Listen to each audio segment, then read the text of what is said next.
Good morning, I'm Harley Schlanger from the LaRouche Organization with your daily video update for January 29th, 2024. Today we're going to take up the question of, is there still time for the U.S. to change course? There are extremely ominous developments over the last days, ominous for the establishment in the West, which is continuing on a course towards sustaining permanent war in order to defend the rights of the unipolar order to plunder the world. These developments, as I say, were quite ominous, beginning with the killing of 3 U.S. soldiers at a U.S. military base in Jordan near the Syrian border. Now, this led to a statement from Biden, and here's what he said. He said, "Well, we are still gathering the facts of this attack. We know that it was carried out by radical Iran-backed militant groups operating in Syria and Iraq. And have no doubt we will hold all those responsible to account at a time and in a manner of our choosing." Now, first of all, about a month ago, CNN had a report of a leak from a top intelligence official who said the U.S. does not have evidence that these various groups that are firing at the United States in Iraq, in Syria, from Yemen and elsewhere, we do not have proof that these are being directed by Iran. Well, either that assessment has changed, or Biden is just merely speaking on behalf of the war party, making an assumption, a similar sort that led to the Iraq war, of the so-called slam dunk evidence of weapons of mass destruction in Iraq. So are we headed toward a war again based on intelligence estimates? But there's a deeper question. Why do we still have troops in Syria, in Iraq, in Jordan? The Iraqis are saying we should leave. The Syrians never invited us. Jordan, we may have been invited by the king, but what's the excuse for being there? To fight terrorism. Well, who's been fighting terrorism in that part of the world? The Iranians. The Iranian-backed groups have been fighting against the terrorists. Who was arming and training the terrorists? Where did ISIS come from? It came from the United States policy, which goes back a long way toward the Brzezinski idea of using Islamic fundamentalists and terrorists as a deployment against the Soviet Union in the 1970s, and then to continue that to the present day to counter the move by Russia and China toward establishing a breakaway from the unipolar order. So what's the purpose of the U.S. deployment? Why are we risking lives of American men and women in remote areas which do nothing to protect U.S. security? In fact, threaten U.S. security? So that's the first question. That's the first of these ominous developments. Secondly, it's clear that the war is spreading beyond Gaza, fighting on the border between Israel and Lebanon, the bombings going on by the Israelis in Syria, the so-called coalition that's attacking the Houthis in Yemen.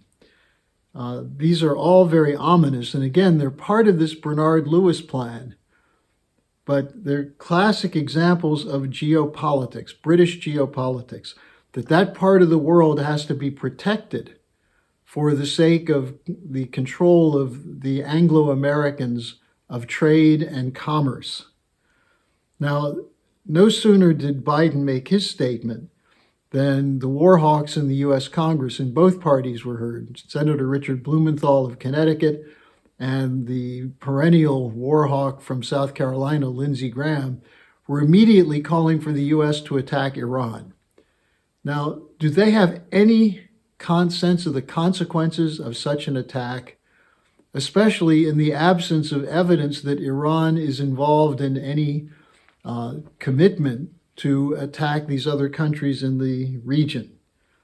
Well, again, this is the permanent war policy of British geopolitics, to destabilize nations that are moving against what are the perceived interests of the Anglo-Americans.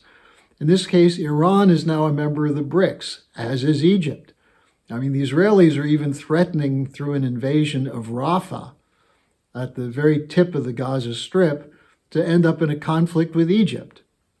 So you can see that what we're looking at is an overall military deployment to break up the emergence of a new economic development system, which is not anti-American, it's anti-American empire. It's not against the American people. Our interest would be to cooperate with them because that same empire is destroying the infrastructure and the economic potential of the United States.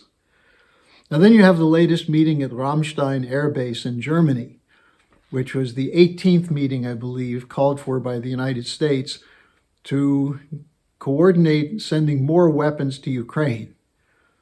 Is it not clear to the U.S. officials behind this that the war is lost? That the only intent of this war from the beginning was to disrupt Russia's moves with the BRICS for a new financial system?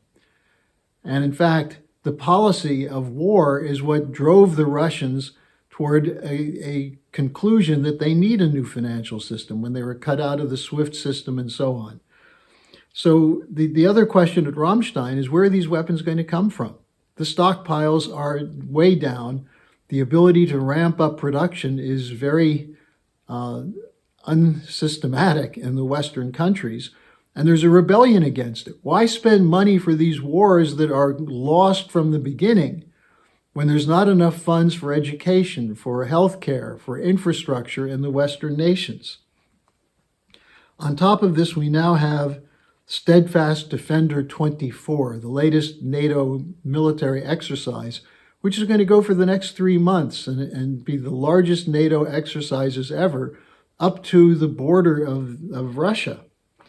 Now, the Russian government is denouncing this as another provocation by NATO. Where are the negotiators? Where is the diplomacy that's needed to make sure that this doesn't trigger, through a false flag or an accident, a nuclear war?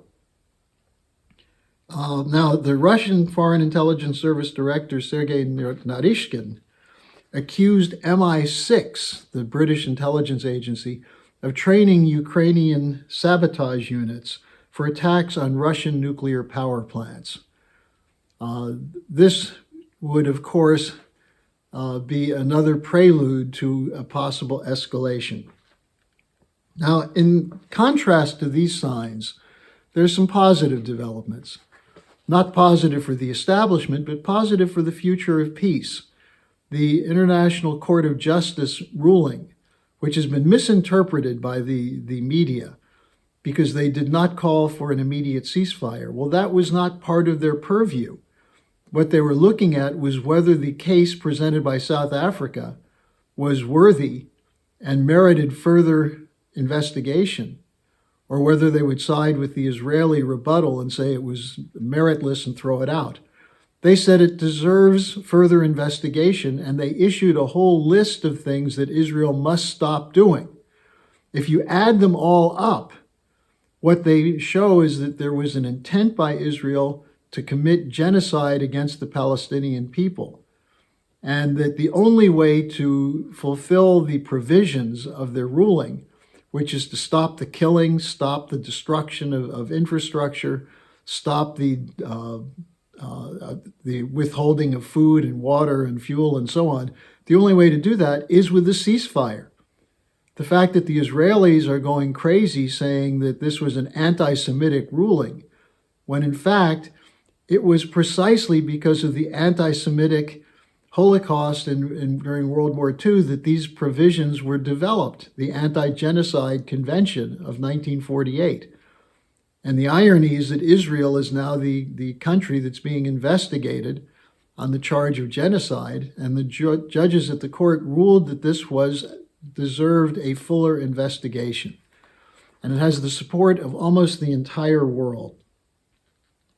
Now, finally, you have the spreading rebellion of farmers and others in Germany, spread to France, to Italy, to Denmark, to the Netherlands. And these are people who are marching against the unipolar order's demand that agricultural production be cut back to protect the planet from CO2. It's nonsense. And we're seeing an emergence of sanity in key countries. So the question then that's posed, given the unstoppable momentum away from this unipolar order, is will the United States become a part of it, or will the United States make itself further isolated under Biden and under whichever partisan, or I should say bipartisan group of congressmen shape the policy going ahead?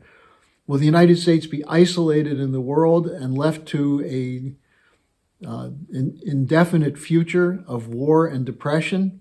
Or will we draw the conclusion that we've been in the wrong direction, at least since 1971, and probably before that since 1963?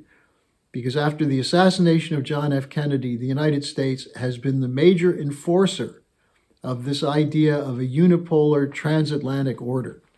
And that's what's gotten us into trouble. Are we going to pay with more American lives, more Treasury dollars, more destruction of nations for the benefit of a handful of billionaires who control the military-industrial financial complex? I'm appending at the bottom of the description page a statement from the Schiller Institute calling for support of the Algerian motion before the UN Security Council to stop the fighting in Gaza, to have a ceasefire. And the statement is one which urges citizens in the Western nations to take seriously the need to change the policy. Read it, circulate it, and I'll be back with more for you tomorrow.